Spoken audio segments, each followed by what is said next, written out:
നമസ്കാരം. ഇന്ത്യ ഏറ്റവും കൂടുതൽ അതിർത്തി പങ്കിടുന്ന രാജ്യം ബംഗ്ലാദേശാണ്.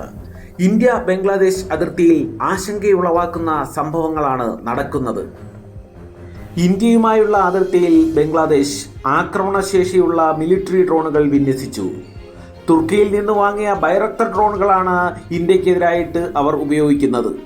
ബംഗ്ലാദേശിൽ നടന്നുകൊണ്ടിരിക്കുന്ന സംഭവങ്ങൾ സൂക്ഷ്മമായി പരിശോധിച്ചാൽ നമ്മൾക്കൊരു കാര്യം മനസ്സിലാകും.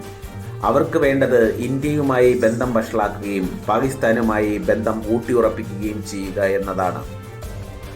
ജനാധിപത്യ രീതിയിൽ തിരഞ്ഞെടുക്കപ്പെട്ട് ഭരണം നടത്തിക്കൊണ്ടിരുന്ന ഷെയ്ഖ് ഹസീന ഗവൺമെന്റിനെതിരെ ഒരു കൂട്ടം ആൾക്കാർ ചേർന്ന് പ്രക്ഷോഭം ആരംഭിക്കുകയും ഈ പ്രക്ഷോഭങ്ങൾക്ക് പല അജ്ഞാത ശക്തികളും പിന്തുണ നൽകുകയും ചെയ്തപ്പോൾ ഷെയ്ഖ് ഹസീനയ്ക്ക് ജീവൻ രക്ഷിക്കാൻ വേണ്ടി സ്വന്തം രാജ്യത്തു നിന്നും ഓടിപ്പോകേണ്ടി വരുന്നു.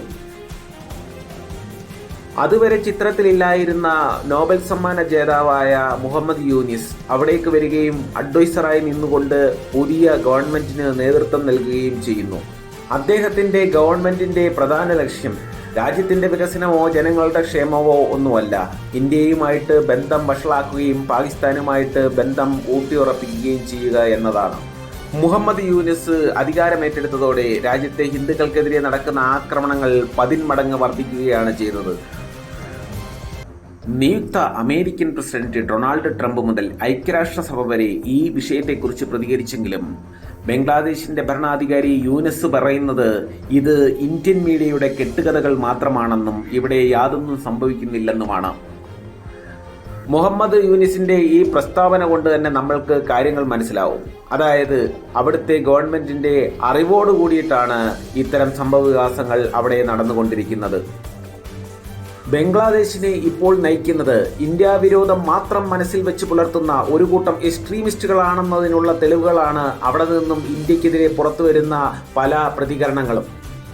മുഹമ്മദ് യൂനിസ് അധികാരത്തിൽ വന്നതോടെ പാകിസ്ഥാനുമായി നല്ല രീതിയിലുള്ള ബന്ധമാണ് ഇപ്പോൾ ബംഗ്ലാദേശിനുള്ളത്. പാകിസ്ഥാനിൽ നിന്നും ആയുധങ്ങളും ബംഗ്ലാദേശ് ഇറക്കുമതി ചെയ്തിരുന്നു. പാകിസ്ഥാൻ ബംഗ്ലാദേശ് ബന്ധത്തിൽ ഏറ്റവും പുതിയത് പാകിസ്ഥാനികൾക്ക് ഇനി ബംഗ്ലാദേശിൽ വരുന്നതിന് സുരക്ഷാ പരിശോധന വേണ്ട എന്നുള്ളതാണ്. നേരത്തെ പാകിസ്ഥാനികൾക്ക് വലിയ പ്രോസസ്സിലൂടെ കടന്നു പോകേണ്ടതുണ്ടായിരുന്നു ബംഗ്ലാദേശി വിസ കിട്ടാൻ. എന്നാൽ പുതിയ നിയമം മൂലം ഇത് വളരെ എളുപ്പമായി മാറിയിരിക്കുകയാണ്. ഇതും ഇന്ത്യക്ക് ദോഷമായി ഭവിക്കാനാണ് സാധ്യത. കാരണം പാകിസ്ഥാനിൽ നിന്ന് നിരവധി എക്സ്ട്രീമിസ്റ്റ് എലമെന്റുകൾ യാതൊരുവിധ സുരക്ഷാ പരിശോധനയും കൂടാതെ ബംഗ്ലാദേശിലേക്ക് വരും. വലിയ രീതിയിൽ എക്സ്ട്രീമിസം വളർന്നുകൊണ്ടിരിക്കുന്ന ബംഗ്ലാദേശിൽ ഇത് എരുതിയിൽ എണ്ണയൊഴിക്കുന്നോണമാണ്. ബംഗ്ലാദേശിൽ നിന്നും പല പ്രകോപനങ്ങളും ഉണ്ടായിട്ടുണ്ടെങ്കിലും ഇന്ത്യ ഇപ്പോഴും സംയമനം പാലിക്കുകയാണ്. എന്നാൽ അതിർത്തിയിലുടനീളം ഇന്ത്യൻ സേന കടുത്ത ജാഗ്രതയിലുമാണ്. ഇന്ത്യ ബംഗ്ലാദേശ് അതിർത്തിയിൽ പണ്ട് നടന്നിരുന്ന പോലെ തീവ്രവാദം വളരെ ശക്തമാകുമോ എന്നാണ് ഇന്ത്യ ആശങ്കയോടെ ഉറ്റുനോക്കുന്നത്. ബംഗ്ലാദേശി ബോർഡർ ഫോഴ്സിന്റെയും ബംഗ്ലാദേശി സേനയുടെയും ഭാഗത്തു നിന്നും ഇന്ത്യക്കെതിരെ പ്രവർത്തിക്കുന്നവർക്ക് വളരെയധികം പിന്തുണയാണ് ഇപ്പോൾ നൽകുന്നത്. ഇതും ഇന്ത്യൻ സൈന്യത്തിന് മുന്നിലുള്ള വലിയൊരു വെല്ലുവിളിയാണ്. ഇപ്പോൾ ഇന്ത്യൻ അതിർത്തിയിൽ വിന്യസിച്ചിരിക്കുന്ന തുർക്കി നിർമ്മിത ഡ്രോണുകൾ നിലവിൽ ബംഗ്ലാദേശിന്റെ കയ്യിൽ 6 എണ്ണമാണുള്ളത്. ബംഗ്ലാദേശ് രഹസ്യമായി തുർക്കിയിൽ നിന്നും മറ്റു ഡ്രോണുകൾ വാങ്ങിയിട്ടുണ്ടോ എന്ന കാര്യവും പാകിസ്ഥാന്റെ കയ്യിൽ നിരവധി ഇതേ രീതിയിലുള്ള ഡ്രോണുകൾ ഉള്ളതുകൊണ്ടും അവർ ബംഗ്ലാദേശിൽ ഇത്തരത്തിലുള്ള ഡ്രോണുകൾ രഹസ്യമായി കൈമാറിയിട്ടുണ്ടോ എന്ന കാര്യവും വ്യക്തമല്ല.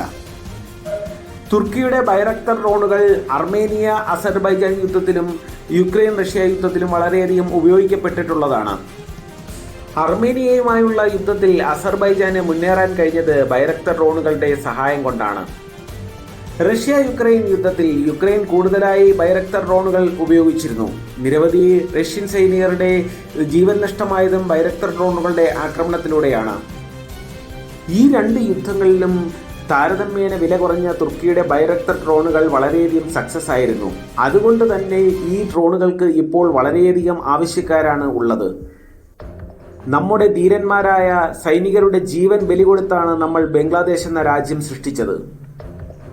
അത്തരത്തിൽ ഇന്ത്യയുടെ എല്ലാവിധ സഹായങ്ങളും കൈപ്പറ്റി വളർന്ന ഒരു രാജ്യമാണ് ഇന്ത്യക്കെതിരെ ഇന്ന് തിരിഞ്ഞിരിക്കുന്നത്. ജോ ബൈഡൻ അമേരിക്കയുടെ പ്രസിഡന്റായി തുടരുന്ന ഇനിയുള്ള കുറച്ചു ദിവസങ്ങൾ കൂടി ബംഗ്ലാദേശിനെതിരെയുള്ള ഇന്ത്യയുടെ സമീപനം സംയമനത്തോടും കരുതലോടും കൂടിയായിരിക്കും.